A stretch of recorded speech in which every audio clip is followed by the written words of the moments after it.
and welcome to the Tavern Chat Podcast. I am your host, Eric Tenkar, your bartender in the OSR, your main proprietor, Tenkar's Tavern blog. And lest we forget, like named communities of the on Discord, uh, Facebook, and MeWe. So apparently, I make I've lost my touch. I guess if you coming in expecting an interview today. Again, we were not able to match our times up, and that's my fault. There was when we had Pex. Now, when Pex was doing this, and I love the man, doing 3 to 4 to 5 interviews in a week was fucking insane. But I really haven't done one since July, so got a few others I am working on in the mix. Like I said, I like to get one a week or one every 2 weeks. Get them back into the mix. So I I have somebody who happens to be named Casey Christopherson, who was agreed to be interviewed, and that's going to be Casey's a nut in a good way, very creative. So it's going to be fun getting him on. I don't have a date for it yet, but I will track the man down when time frees up for him. So today, I was thinking. I see a lot of love these days. A lot of people talking about, oh, well, you need level titles for your character classes. For every level titles are, great. And I'm looking at this shit, and I'm looking at my AD&D Player's Handbook, and when I did play D&D, truth in advertising, I played a lot. But when I played a PC, I was almost always the DM in my AD&D first edition days.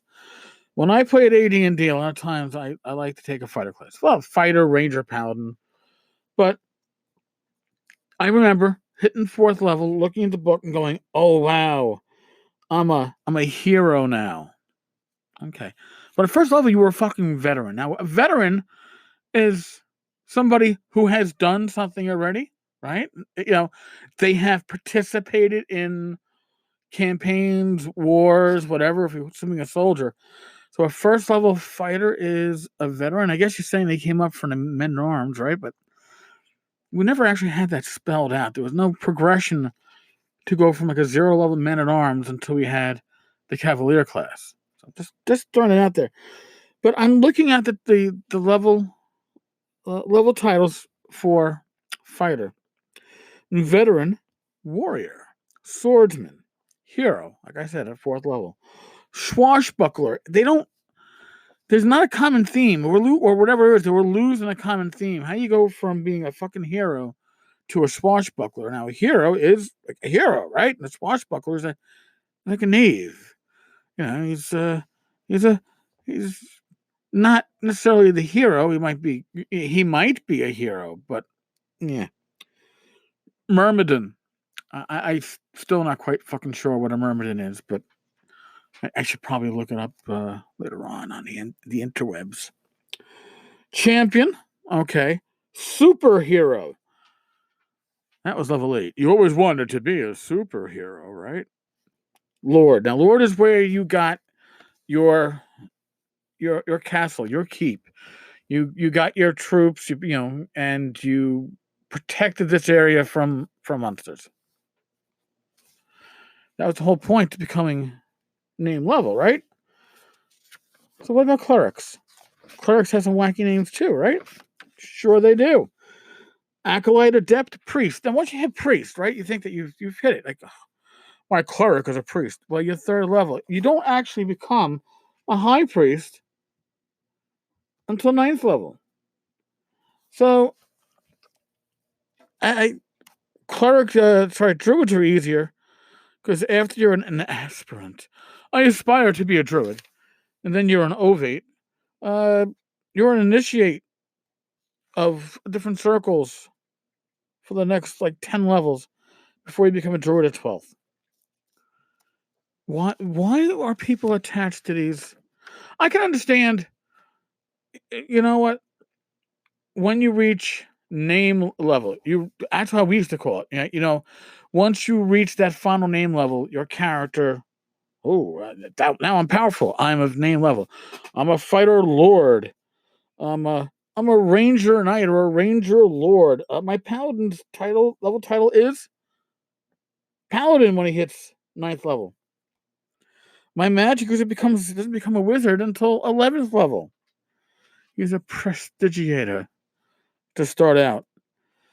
An evoker, a conjurer. Now those kind of broke down, right? When you moved on to 2e, because then you had specializations and you couldn't, like, what if you couldn't use evoking spells because you're specialized as, I don't know, a conjurer, whatever it was. So I don't see this love of level titles. I understand the idea of reaching name level. But before that, you're just a fighter. Before that, you're just a magic user. I don't think we ever went around, I'm a 5th level magic user. We didn't go around saying,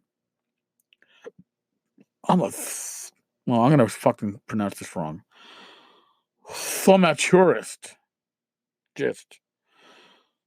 Thaumatur. I'm a New Yorker. Thaumatur. Just. I guess that's the gist. I don't see that. We never did that.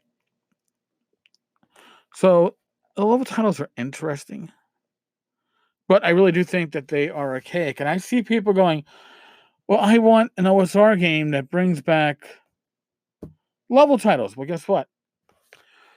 Level titles are not OGL, and they are not part of the game that is rules, and it's not part of the game that is the math behind it.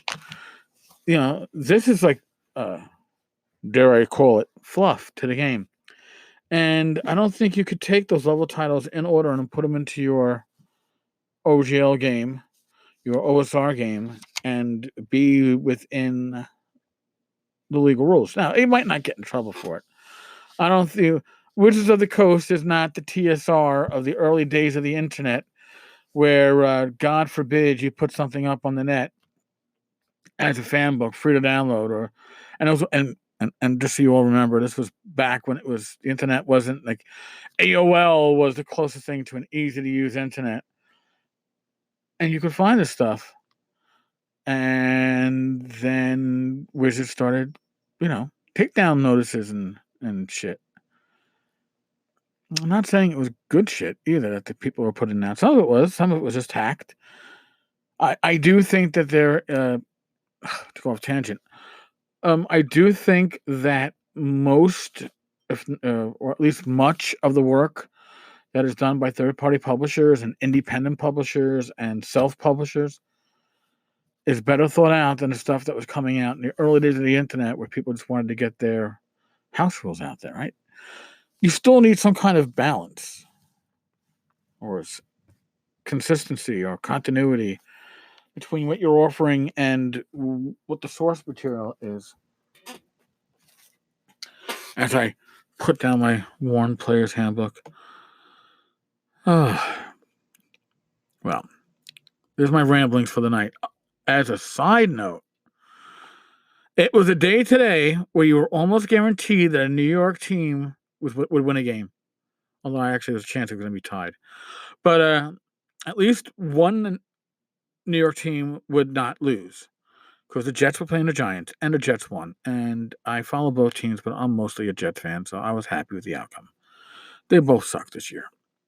There's my football update for today. All right, folks. On that note, as always, be safe, be well. God bless. Roll those dice. And I will talk with you all tomorrow. Later, folks.